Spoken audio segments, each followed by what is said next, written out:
नमस्कार, मैं हूं कोमल शर्मा और आप देख रहे हैं न्यूज 21। स्वागत है आपका खबर दोपहर बुलेटिन में। शुरुआत करते खबरों की। खबर है बाड़ी से। रामनवमी के पावन अवसर पर तीन भाई तार माता मंदिर फाउंडेशन द्वारा प्रभु श्री राम का जन्मोत्सव बड़े ही हर्षोल्लास के साथ मनाया गया। संस्था के कार्यालय पर आयोजित इस धार्मिक कार्यक्रम में पदाधिकारियों ने भगवान राम की प्रतिमा के समक्ष दीप प्रज्वलित कर पूजा अर्चना की। फाउंडेशन के अध्यक्ष रमेश चंद्र जाट ने प्रभु श्री राम को तिलक लगाकर और पुष्प माला अर्पित कर क्षेत्र की सुख समृद्धि की कामना की। उन्होंने कहा कि फाउंडेशन सामाजिक, नैतिक और सांस्कृतिक कार्यों में हमेशा अग्रणी रहा है और आगामी हिंदू त्योहारों पर भी इसी तरह की विभिन्न कार्यक्रम आयोजित किए जाएंगे। कार्यक्रम में सचिव राकेश कुमावत, एनजीओ मंत्री राजेश कुमावत, उप सचिव मोहन खटीक, उप महामंत्री अर्जुन कुमावत, उप व्यवस्थापक मंत्री विशाल गुजर, उप रक्षा मंत्री नवीन सेन और सलाहकार मंत्री कैलाश कुमावत सहित कई सदस्य उपस्थित रहे। पूजन के पश्चात सभी उपस्थित ग्रामीण और श्रद्धालुओं को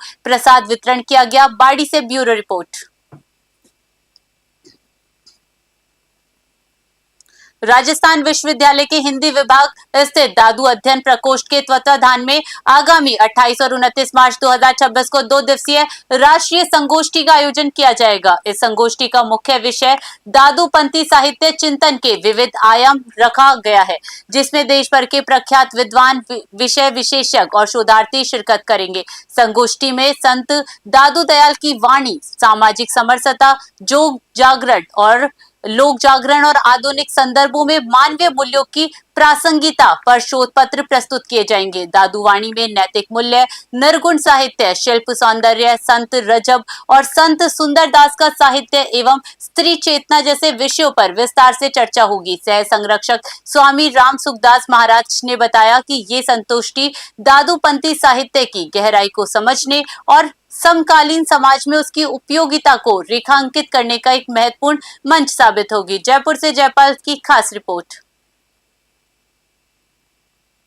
कार्यक्रम दादूपंथी साहित्य के ऊपर आधारित है और दादूपंथी साहित्य जो है, भारत में दादूपंथी एक ऐसा संप्रदाय है जिसके पास में अपार पांडुलिपि एवं हस्तलिखित साहित्य विद्यमान है। ये 16वीं शताब्दी के आसपास में सबसे ज्यादा रचना की गई है, जो हिंदी भाषा में है और इसमें मानवीय मूल्यों को सबसे बड़े महत्वपूर्ण स्थान दिया गया है। इसमें सामाजिक समरसता, सबसे ज्यादा प्रकृतिवाद का ज्यादा संशोध है। प्रकृति के बारे में बहुत ज्यादा साहित्य में लिखा हुआ है कि हरियाली धरती माता के वस्त्र है, इससे अधिक बरसात होती है और राष्ट्र खुशहाली और समृद्ध होता है। ये ज्ञान 16वीं शताब्दी में संत दादू दयाल जी महाराज। विद्युत विभाग ने श्री विजयनगर में मार्च माह के निर्धारित राजस्व लक्ष्य को समय पूरा होने से पहले ही हासिल कर लिया। ये सफलता इसलिए भी खास है क्योंकि वर्तमान में यहां सहायक अभियंता एईएन का पद रिक्त है और जिम्मेदारी केवल एक कनिष्ठ अभियंता जेईएन पर है। कनिष्ठ अभियंता सियाराम मीणा के नेतृत्व में टीम ने सीमित संसाधनों के बावजूद उत्कृष्ट प्रदर्शन किया। हालांकि सिंचाई विभाग के 2 खातों पर अभी भी करीब 40 लाख रुपए की राशि बकाया है, जिसे वसूलने के प्रयास जारी है। टीम की इस कार्य कुशलता पर एसी नेमीचंद और एक्सीएन ऋषिकेश मीणा ने खुशी जाहिर करते हुए पूरी टीम को बधाई दी और भविष्य के लिए शुभकामनाएं प्रेषित की। श्री विजयनगर से जय किशन की रिपोर्ट।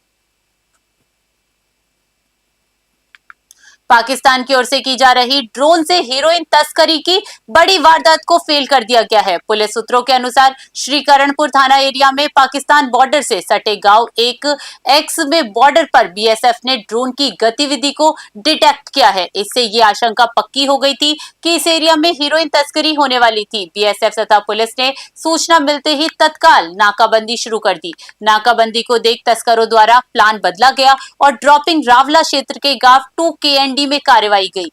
हिरासत में लिया धनुर निवासी हरमेश सिंह हेरोइन तस्करी का पुराना आरोपी है। वह जमानत पर कुछ दिन पहले ही जेल से बाहर आया था। उसकी गांव 2 में रिश्तेदारी है। ये लोग श्रीकरणपुर एरिया में ड्रॉपिंग करवाने वाले थे, लेकिन बीएसएफ और पुलिस की सतर्कता बढ़ जाने पर धनुर का निवासी युवक गांव 2 अपने रिश्तेदारी में पहुंच गया। बरामद किए गए 20 पैकेट में 10 किलोग्राम से अधिक हीरोइन होने की आशंका जताई जा रही है। ये हीरोइन 2 गांव की रोही से बरामद की गई है। ये 5 आरोपी पाकिस्तान बॉर्डर से के निकट से ड्रोन द्वारा गिराए गए पैकेट उठाकर गांव 2 लौट रहे थे, तभी इनको हिरासत में लिया गया। गिरफ्तार किए गए 3 आरोपी पंजाब के, एक आरोपी गांव 2 का और एक गांव धनुर का निवासी है। श्रीकरणपुर से अमित धवन की स्पेशल रिपोर्ट। ऐतिहासिक नगरी सांबर लेक में रामनवमी के पावन अवसर पर भव्य शोभा यात्रा का आयोजन किया गया, जिसमें आस्था और नारी शक्ति का अद्भुत संगम देखने को मिला। सुबह से ही समूचा शहर जय श्री राम के जय घोष से गुंजान में रहा। स्थानीय निवासी और व्यापारियों ने पुष्प वर्षा कर राम भक्तों का जोरदार स्वागत किया। ढोल नगाड़ों और भजनों की धुन पर युवा और महिलाएं झूमते नजर आए। इस वर्ष की शोभा यात्रा का मुख्य आकर्षण महिला शक्ति रही। बालिकाओं और महिलाओं ने पारंपरिक वेशभूषा में लाठी संचालन और तलवारबाजी के हैरत अंगेज करतब दिखाए। उनके अदम्य साहस और आत्मविश्वास को देखकर उपस्थित जनसमूह ने तालियों के साथ उनका उत्साहवर्धन किया। सुरक्षा और शांति व्यवस्था बनाए रखने के लिए सांबर थानाधिकारी राम मिलन मीना के नेतृत्व में भारी पुलिस बल तैनात रहा। सांबर लेक से ब्यूरो रिपोर्ट। खबर दोपहर बुलेटिन में फिलहाल के लिए इतना ही। बने रहिए न्यूज़ 21 पे। नमस्कार।